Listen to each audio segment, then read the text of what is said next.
This video was made possible by my patrons, who are viewers like you. Thank you. Hello Internet, let's get sharkin'. Today I want to talk about this little golden book Funko Pop collaboration adaptation of Steven Spielberg's 1975 classic Jaws. Just when you thought it was safe to go back to the grocery store. I can't find my jean jacket and my brother ate all of my pretzels, so we're off to a great start. Get it? The mayor don't care if the townsfolk die. He doesn't want to spoil the 4th of July. He's like, everyone cool it and go for a swim. But holy shit, here comes that Finn singing Jaws is here. Here is Jaws. He is a shark without a cause. He was in a movie, you should watch it, it's called Jaws. Jaws is here. Here is Jaws. He is a shark who fights the law. He was in a movie that everyone saw. Long story short, the beach gets closed. The mayor's like, okay, yeah, this blows. Greetings, fellow Steven Spielberg enthusiasts and detractors. If you're anything like my Gen Xer dad, Jaws and Jurassic Park and E.T. were probably the most popular movies of your childhood. But I actually hadn't even seen Jaws and E.T. until earlier this year when my dad convinced me to do a Spielberg marathon with him, and we were inspired to do so by Lindsay Ellis's video on E.T. Plenty of movies and franchises get repackaged and revived and re-celebrated, and they dominate the conversation for a while. Like the Harry Potter movies just had that big HBO special, the 20th anniversary of Lord of the Rings, we had the cast rapping on late night. Gandalf. Yes, that was what they used to call me. Gandalf the Gay. And E.T.'s 40th anniversary had one IMAX release that lasted not even 2 weeks. And since then, she's also released one on Jurassic Park, which is just as fantastic. Nebula is currently bursting at the seams with high-quality critical reevaluations of all your favorites and least favorites. Lindsay's work has inspired me since I was like 11, which is crazy to think about, but you won't find any of her new stuff on YouTube because it's only on Nebula. Just like my video on the phenomenon of Disney adults and what their prevalence says about our media landscape, which, as I catch my flight to Universal Studios Hollywood to see the Jaws animatronic and talk to fellow shark lovers in and around LA, feels especially prescient. I won't spoil the conclusion of that video, but it's definitely surreal around here. It's tricky to be an independent creator, but especially if you, like me, like to analyze really popular media that is prone to demonetization, if not worldwide copyright blocks. This video, for example, was a few days late here on YouTube because of copyright issues. Nebula got to see it first, and they always do. For the record, I don't make ad revenue from my videos, never have. I'm also often on the receiving end of takedown notices that I have to fight, so it's always comforting to know that Nebula has my back, and the backs of other film and media creators like Maggie Mae Fish, Lady Knight the Brave, and Lily Alexander, who you'll hear in this video. With Nebula, I don't have to cut my clips obscenely short or sacrifice quality analysis. It's an exciting time for me, I can't lie.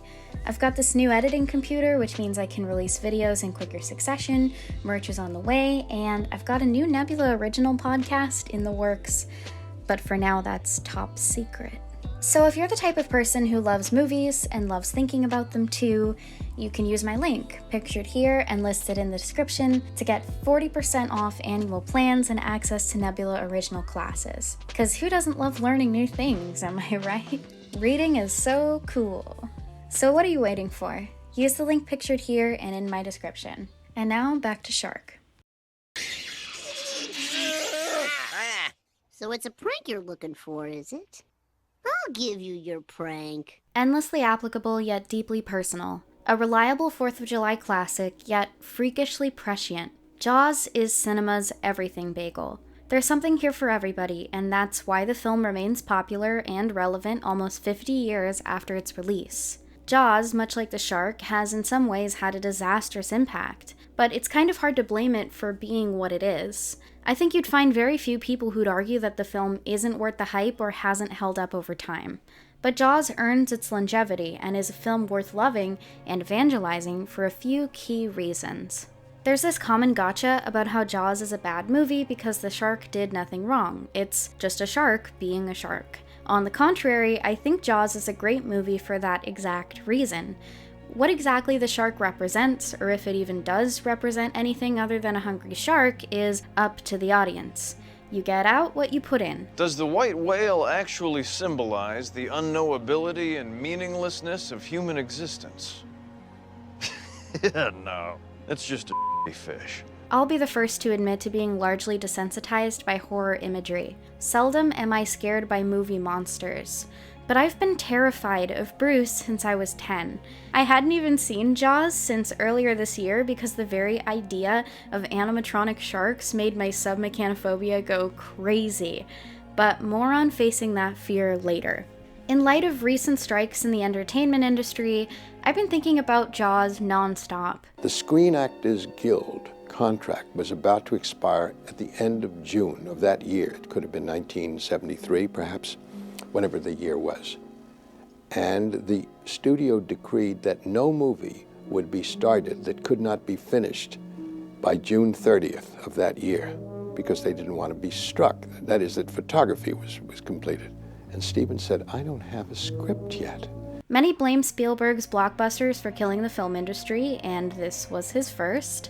Not to mention, Peter Benchley, author of the novel Jaws is based on, almost didn't get to write his draft of the screenplay as promised. There was an impending writer's strike guild, and Benchley was not unionized. Still, others see Jaws as a triumph for artsy, intellectual storytelling in the mainstream. Jaws was born the same year as my mother. I think about that a lot. The summer blockbuster is still this relatively new thing within the lifetime of my parents. It's not this immovable force of nature it's been made out to be. However you feel about Jaws, it happened, and I'd love to talk more about it. That's why I'm starting JAWDYSSEY, a series of videos investigating the cultural impact of a nearly inescapable cinematic terror. So let's begin.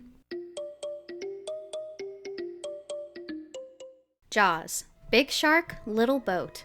A Book of Opposites by Jeff Smith, illustrated by Casey Smith. Welcome to the little town of Amity Island. People come here to swim, boat, and have fun in the sun. Today, there's a special visitor in the water, a very big great white shark. Everyone is having fun in the water. Da-dum, da-dum, da-dum.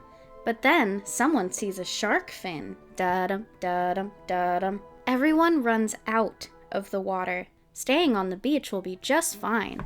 Wait, that's not a shark. It's two kids playing a joke with a fake fin. Da-dum. A man in a rowboat sees the real shark. Row, row, row your boat as quickly as you can. Police Chief Brody is afraid of the water. He wants to stay dry. Matt Hooper is a scientist who knows that you have to get wet to find sharks. Uh-oh.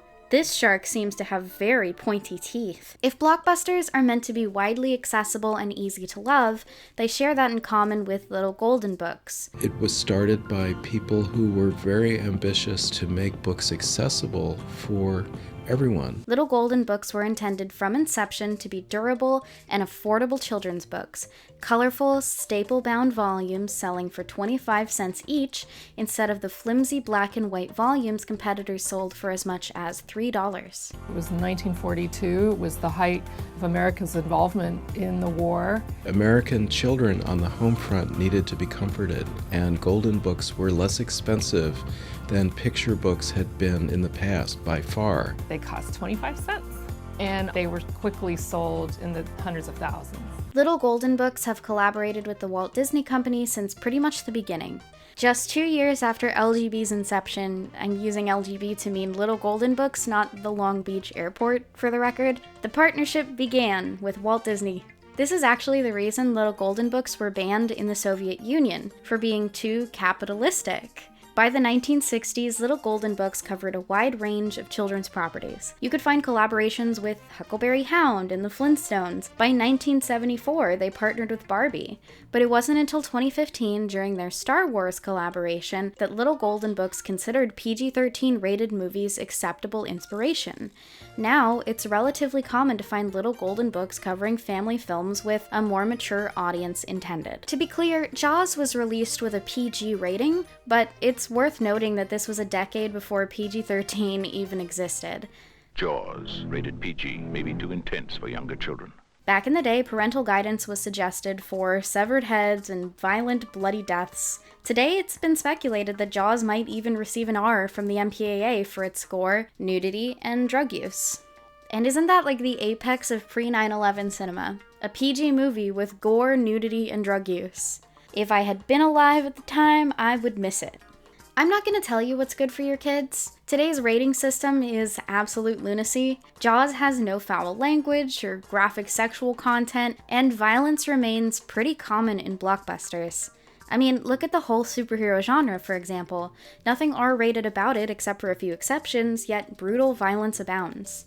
But you'll have to forgive me for saying that violence in blockbusters today is a lot more cartoonish than what's depicted in Jaws. While much of its violence is implied rather than shown in graphic detail, that's part of what makes the film terrifying. In the opening scene, we can't see what's pulling the girl underwater repeatedly, but we do witness her gasping for air and struggling to resurface. It's truly nightmarish and disturbing, hard to stomach even as an adult. The majority of modern blockbuster violence is exceptionally tame in comparison. The constant CGI and green screen assuring the audience that nothing they're seeing is, well, real.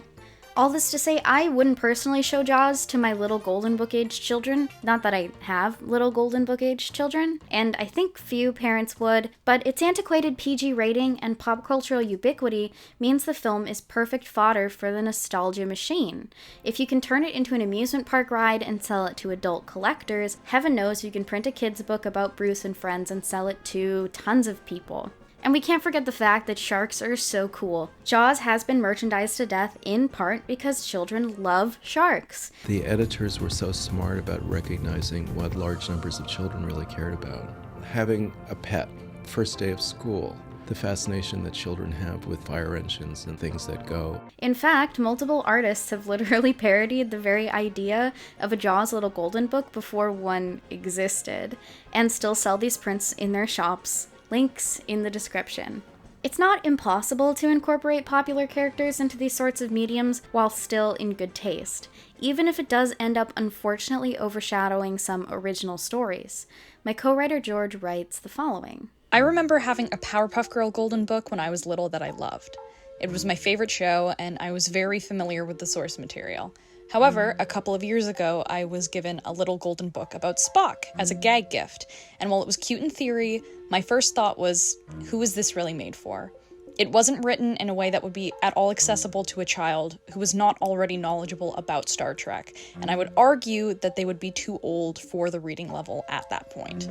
You would not believe how many times I had to reread this. The amount of times I choked on the words gag gift. I can't speak. Speaking of who is this for, let's talk about Funko Pops. You see, GE owns Kitchen Oil of Colorado, which in turn owns JMI of Stanford, which is a majority shareholder in PokerFastLane.com, which recently acquired the Scheinhard Wig Company, which owns NBC outright. NBC owns Winnipeg Ironworks, which owns the Opchenagi Party Meats Corporation of Pyongyang, North Korea, and they will make Jaws, Big Shark, Little Boat, A Book of Opposites, a Funko Pop and Little Golden Book collaboration children's adaptation of Steven Spielberg's 1975 summer blockbuster Jaws, released in 2023. In 2021, Random House Books for Young Readers partnered with Universal Brand Development and Funko for a line of little golden books featuring Universal properties in the style of the Funko Pops brand. Okay, this is some shit from like the beginning of Elf when Walter Hobbs is still evil, right? Just absolutely bottom line brained, I won't reprint the puppy and the pigeon because only 2 pages are missing type nonsense. You're taking the books back? See, I see what you're trying to do here. You're trying to make me feel bad, when in actuality, you're the one that missed the payments. But the children love the books. I know that.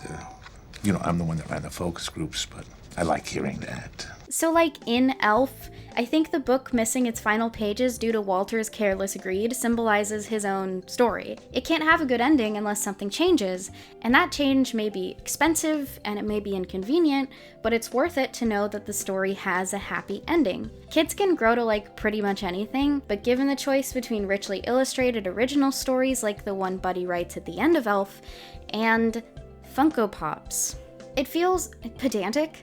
Patronizing even to point out the irony here, but I must. Part of what makes the shark in Jaws scary is its perceived soullessness. There seems to be no conscience, maybe even no consciousness in the shark, just malice and hunger. If Bruce had been a real 25-foot great white weighing 5 tons, forget about it. And if you, like me, have lived your life with a deep, irrational fear of sharks, part of that fear probably involves the fact that they kind of move and operate like machines. Or in the case of our animatronic friend Bruce, they actually are machines. Here's the thing about the Bruces. I hate looking at them. Hate. I hate that multiple of these things used to exist.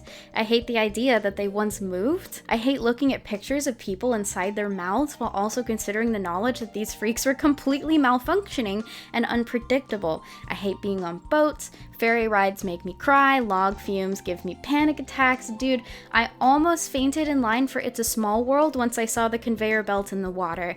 I hate looking at gears underwater. I hate the idea of encountering machinery underwater more than the idea of encountering a shark underwater. Not too proud to admit that I cried multiple times editing this video. Help. Martin hates boats.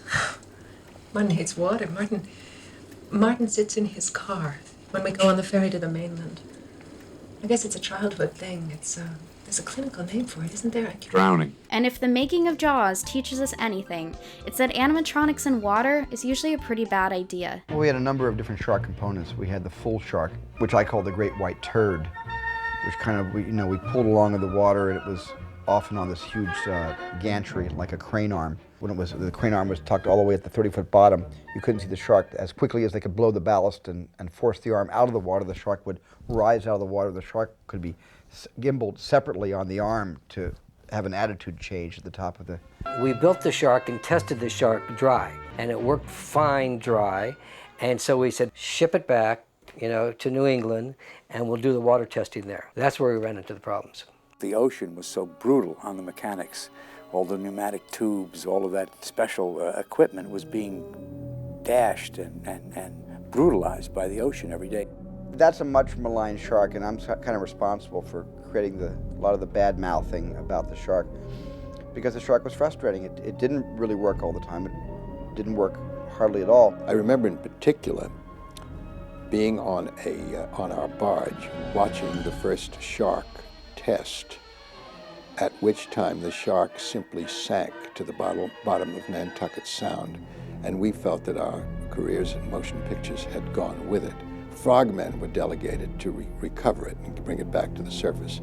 Everything that could go wrong with a shark went wrong. Wherever you were on the island, you could hear the radio mics, and they were always saying, "The shark is not working. The shark is not working. Repeat, the shark is not working." No matter where you were, and for months. We just waited around. We just waited and waited and waited. Finally, after all this, it was maybe September, that we got the shark to raise out of the water. And it just barely worked. Okay. Good blood. And action, Roy. Slow ahead. I can go slow ahead. You ought to come down and ladle some of this shit.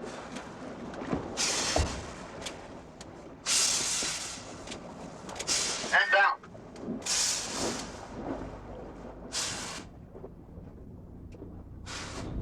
And cut. And then one day, you heard this. The shark is working. Repeat, the shark is working. The shark worked well enough that for a while there, had the biggest hit of all time. So I really owe the shark a lot more than I want to take away from it right now. And I owe Bob Maddy and his team a lot as well. I hate the Universal Studios Jaws ride animatronic, and especially the fact that it almost accidentally killed someone once. But most of all, it's the eyes.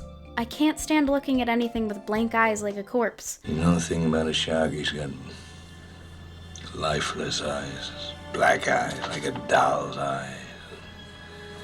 When he comes at you, he doesn't seem to be living until he bites you, and those black eyes roll over white. I don't care how much light the illustrator put into these eyes, God bless her. Funko Pops always look eerily dead and soulless. I say this as a ball-jointed doll enthusiast. There's really no reason for them to exist except that they remind you of a thing you once watched. The figures are indistinct to a fault, rendering each character in the book also totally indistinct. If content dictates form, as it should, Funko Pop is a super weird art style for a book about opposites. The characters are facially indistinguishable, even the shark looks like the people. How on earth are we supposed to position 3 extremely similar looking plastic pops as opposites? It's been mentioned before, but the only vaguely passable Funko Pops that aren't completely ugly are the ones that have to break the mold. Even then, bending art styles to the limitations of Funko Pops can sometimes result in the ugliest little figurines you've ever seen. Which, I can't stress this enough, is totally ironic given the fact that Jaws was a film ultimately strengthened by its limitations. Part of what makes Jaws so fascinating to talk about is the many tales of its troubled production. Had we read it twice, in my opinion, we never would have made Jaws, because anybody with a modicum of production knowledge would know there was no way to get a shark to leap on the stern of a small boat and swallow a man. How are we going to do this? Were we going to do it in animation? Who was going to do this? It was difficult. The waters of the North Atlantic are extremely cold, and people as a rule do not go into the ocean even in the summer until very late in the summer. And this beach panic scene was very difficult to film. All the children and everything else, that's all extremely well orchestrated, took a lot of time and a lot of doing. All right, there's a shark in the water. He's been killing people. Legs have been bitten off and there's blood all over the place. Background action! And I remember every day, about the 50th or 60th day of shooting, the crew would come over to me and they'd all ask me during the day, when are we going to be done with this movie? And I would honestly say to them, with complete sympathy for the question, I don't know. I don't know when we're going to finish this movie. We could finish it if I get fired and dragged off the movie, then somebody else could come in and finish it quickly. Maybe they'll shut us down. The stories are of mythic proportion, as Richard Dreyfuss so famously remarked. We started the film without a script, without a cast, and without a shark. And I said, well, this sounds like it's going to be a great movie. I'd rather watch this movie than shoot it, because it's going to be a bitch to shoot. Then a few months later, I went to see the opening of a film that I had done in Canada called The Apprenticeship of Duddy Kravitz. And I saw myself, really for the first time, and I had a heart attack. I had a total nervous collapse. I thought I was awful.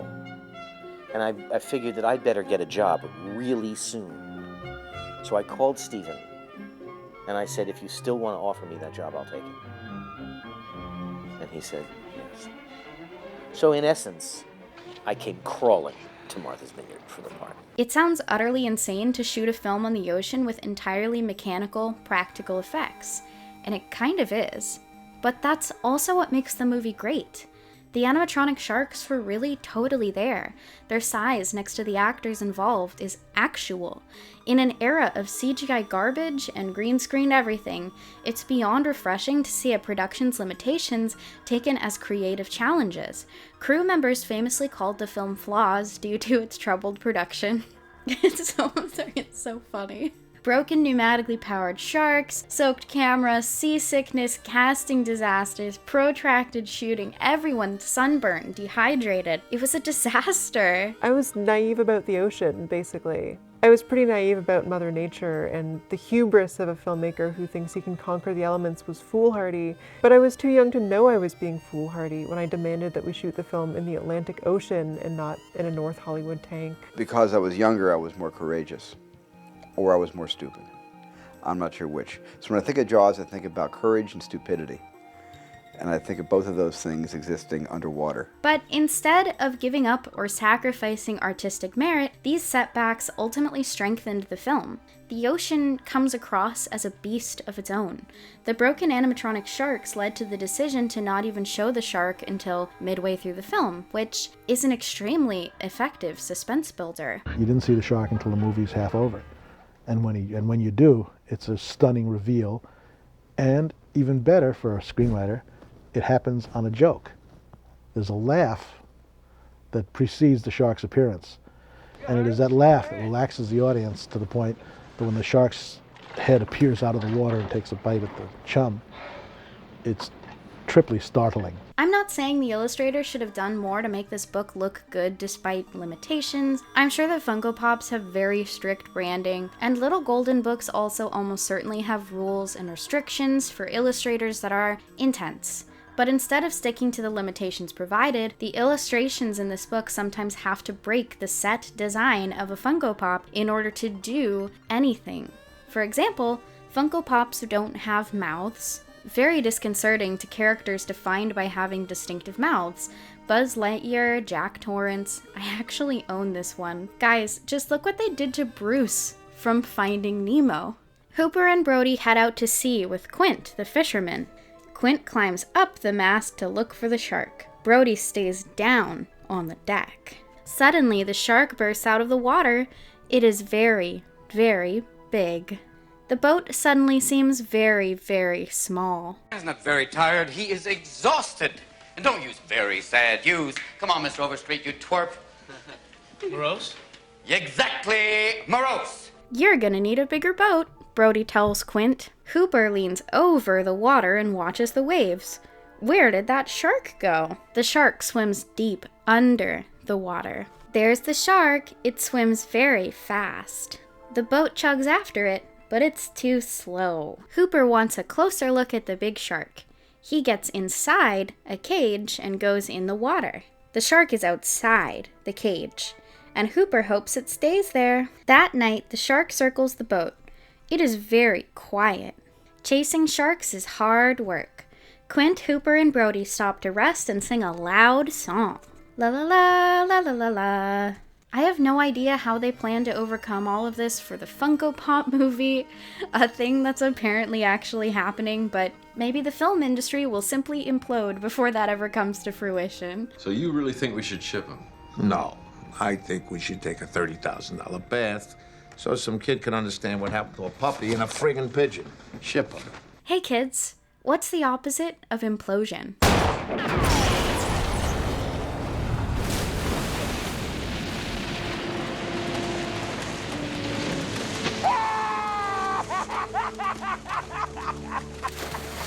So this is how the shark dies in Jaws. It's a big, dramatic victory of epic, cathartic proportions, and it's not how one ends a children's book for obvious reasons. It's not clear whether or not the pedagogical aspects of Little Golden Books are assigned by the publisher or if the author gets to choose, so there's no telling if this message was chosen for this adaptation in particular. I simply could not find the information. If you've written a Little Golden Book, please drop a comment, send me an email, I'd love to hear from you. But there's no doubt that they needed something kid-friendly that also respected the spirit of the source material just enough not to piss fans off royally. Personally, if given the task of opposites and the source material of Jaws, I might choose to end the book this way. Bruce seems like a dangerous shark, but in the end, it turns out sharks aren't really that dangerous. 'Cause, they're not. Maybe in contrast, the scary-looking shark has a gentle and kind personality. Everybody wins. I am a nice shark, not a mindless eating machine. If I am to change this image, I must first change myself. Fish are friends, not food. Because, if everyone involved in Jaws had one regret, and boy howdy they did, it's that the film made the world way too afraid of sharks. And that's definitely something we're gonna get into in depth in future episodes, so I know you guys have already dropped comments like, I hate Jaws because it made the world hate sharks, and we'll talk about it. But, with your Little Golden Book, maybe counter that message. Nah, they just kind of cop out, to be honest. The shark just kind of swims away, and then the last page is like, done, because iconic? Even big sharks get tired. The shark is ready to head home. It's time to say goodbye to Brody, Hooper, Quint, and Amity Island. Let's return to the front of the book, just in case. The shark comes back. Da-dum. This leads me to wonder why we're even teaching children what opposites are. I started flipping through some old handbooks and thinking back to my days of child psychology certification, something jack of all trades, master of none. I became STAR certified as a teenager while working in a preschool. Part of what we used to do was construct curriculum to inspire curiosity about the world. To my understanding, the lesson of opposites is usually introduced as a way of helping kids learn how to describe the world around them. Comparing two things by looking at their differences may seem intuitive, but this can actually be the first form of analysis kids learn. It helps grow their vocabulary, helps them think about objects and concepts as they relate to each other. So in that sense, yes, it's a good exercise for a little golden book. However, the little post-structuralist contrarian part of my brain isn't sure about this one. What's often presented as opposites in these sorts of exercises, it could be argued, actually belongs to the realm of binary opposition. Saussure and Derrida, for example, might argue that our very understanding of a thing is rooted in its perceived opposite. For example, what's the opposite of a dog? We instinctively want to say cat, but really, they're both just like furry little domesticated creatures. Actually pretty similar versus everything else in the world. In this light, it is the context that defines a sign. We derive what is good from what is evil, what is young from what is old, what is boy from what is girl, etc. You may already see how this can be philosophically problematic. A huge part of post-colonial and generally progressive philosophies of the 20th and 21st centuries has been the idea that these dichotomies and binaries are not based in reality and must be deconstructed for any kind of equality to be achieved. For example, if we live in a world where black and white represent a binary, wherein black is bad and white is good, how can we possibly begin to deconstruct systemic racism? And besides, JAWS already has great messages, including how people who are vastly different can come together to achieve great things. Hooper and Quint are positioned as opposites of sorts in the film. Hooper is a lively, college-educated young man who has a lot of book knowledge and little real-world experience. Quint, on the other hand, is a grizzled, seasoned shark hunter and veteran whose knowledge is sourced in his traumatizing personal experiences. In order to effectively work together, which they must, the two men have to learn to overcome their differences and see eye to eye. You got city hands, Mr. Hooper. Been counting money all your life. All right. Hey, I don't need this. I don't need this working class hero crap. So if I was given the prompt of writing a children's book about opposites in JAWS, the conflict between Hooper and Quint seems like the right thing to focus on. It wraps up neatly, and it's easily one of the most heartwarming aspects of the film. But if I were given the task of writing a JAWS children's book, and I could choose any message, any theme, any lesson, what I'd focus on is fear. Fear of sharks, sure, but specifically Brody's fear of water and how he overcomes it. Because if JAWS had one lesson that's great for kids, it's that getting over your fears to help others is always worthwhile. And that's a great message. I used to hate the water. I can't imagine why. JAWS has been endlessly profitable to those involved and the many, many makers of bootleg nonsense. I can only imagine if you grew up in the 70s and 80s, you were inundated to death with this franchise. I mean, look at Back to the Future 2's vision of the 2010s, where the cinemas are all showing a holographic JAWS 19.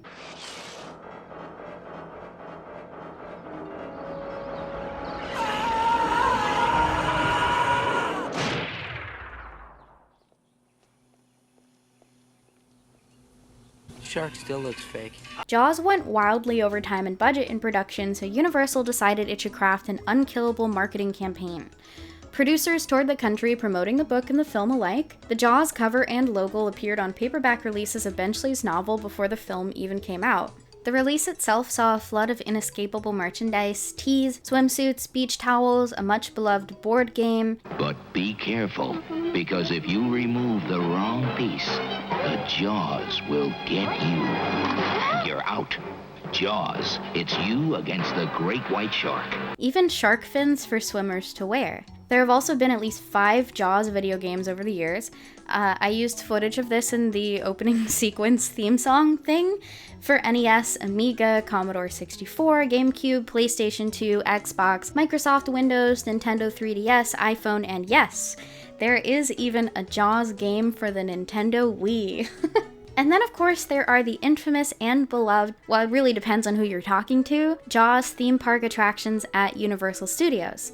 But more on the JAWS rides in a future episode. All this to say, Jaws was maybe the first film to have all those major, inescapable merch tie-ins. It created a monster that has grown huge and is threatening to consume us all. I'm not saying it's wrong to like things or buy merch, no ethical consumption under capitalism, but we truly are living in the shadow of the shark, an era where pop culture consumption is often considered its own hobby and identity, and it really shouldn't be.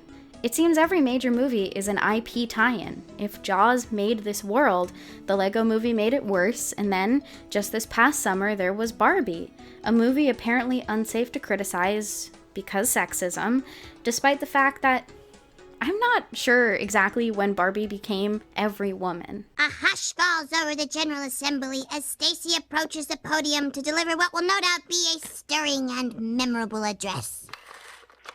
One legendary icon deserves another. Get in! The future of Chevy electric SUVs has arrived. Oh. In Barbie Land, everything makes sense. But here in the real world, I'm always like, what is that? Come on, Stacy. I've waited my whole life to hear you speak. Don't you have anything relevant to say?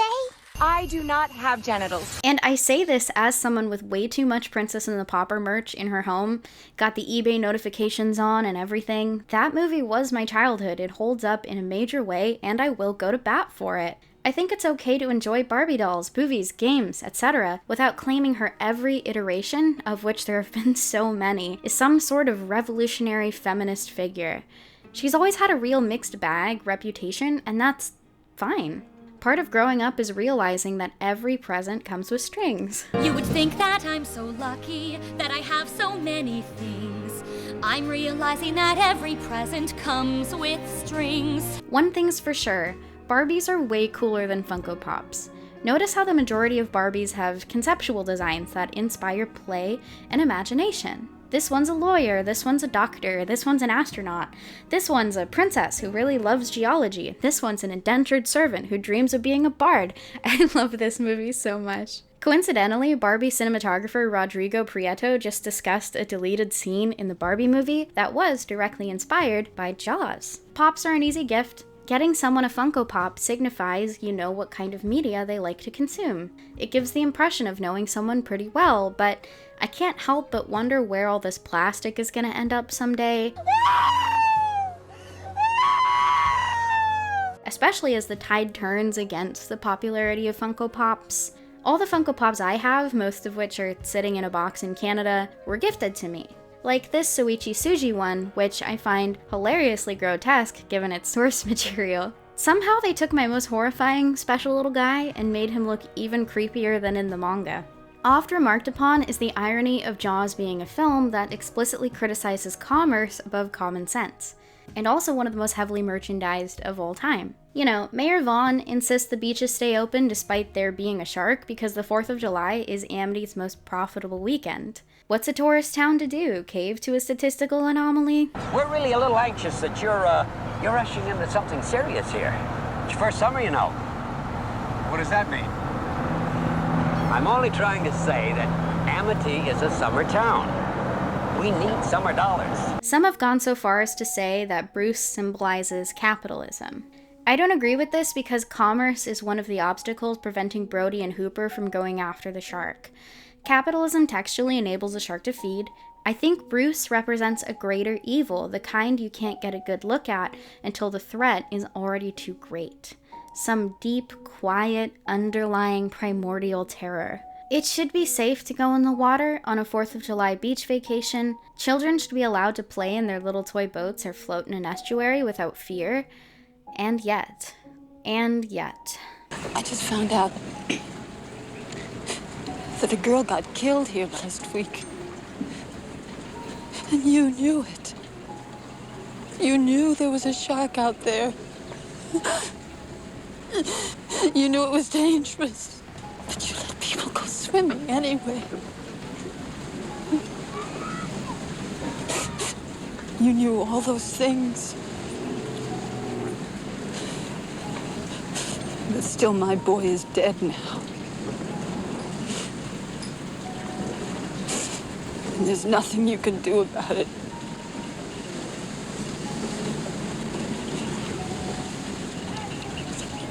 My boy is dead.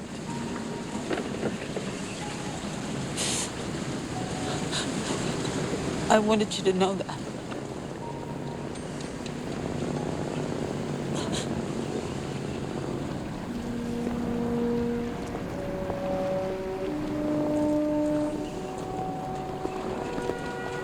I'm sorry, Martin.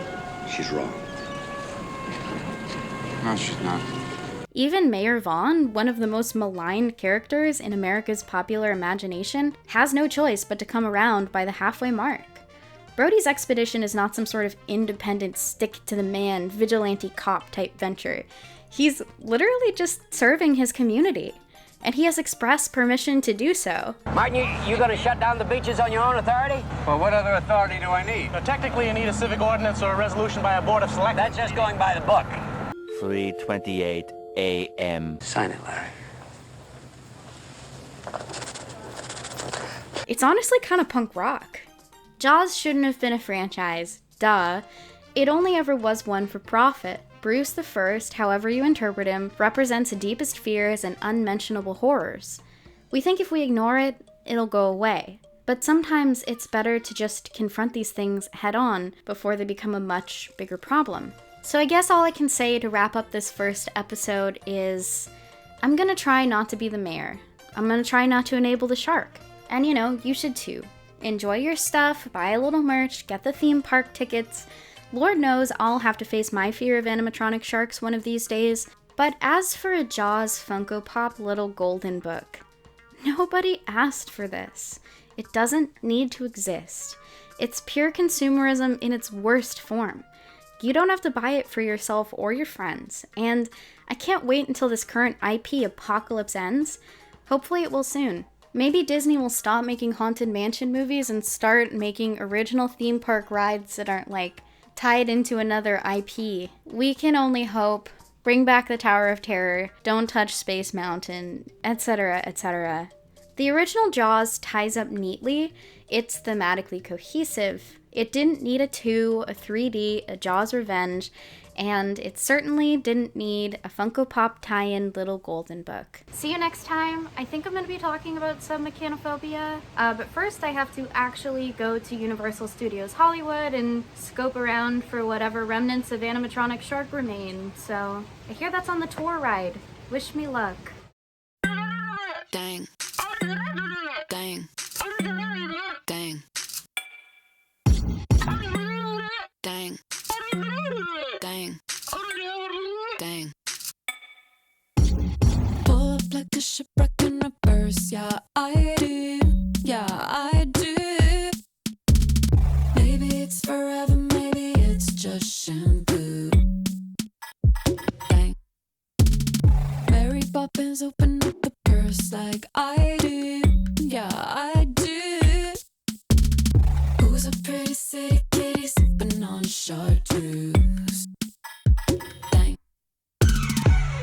It's a shame, yeah, it's a shame I spilled the milk on the bed.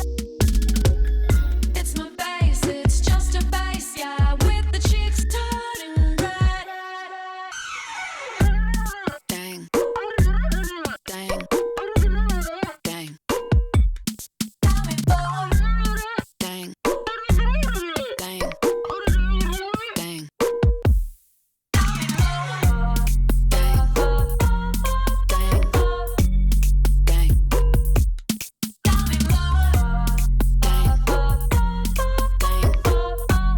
Dang.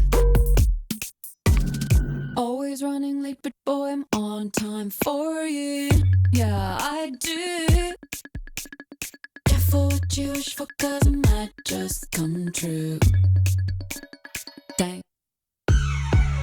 It's a shame, yeah, it's a shame I spilled the milk on the bed. It's my face, it's just a face, yeah, with the cheeks turning red.